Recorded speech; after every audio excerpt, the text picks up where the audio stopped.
Hi, to use send later in messages on your iPad 10th generation. As a first step, we need to find and open this default messages app, which looks like that.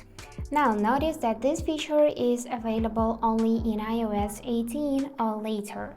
So you'll need to simply select the chat with your friend and you'll see this plus on which you need to tap and then select send later.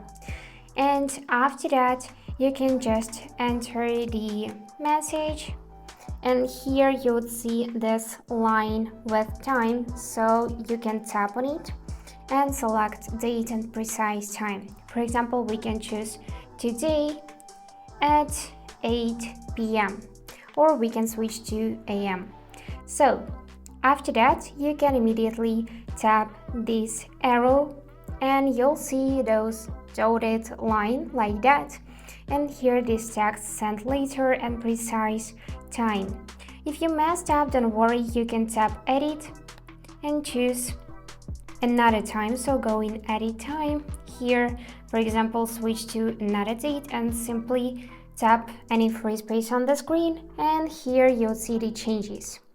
Also, you can choose to send message immediately or delete this message. And also, if you press and hold the scheduled message, you can choose to copy it, speak, translate, delete, and edit, and also reply. So that's it for today. If you enjoyed this video, please subscribe, like, and comment. And I wish you all the best. Bye bye.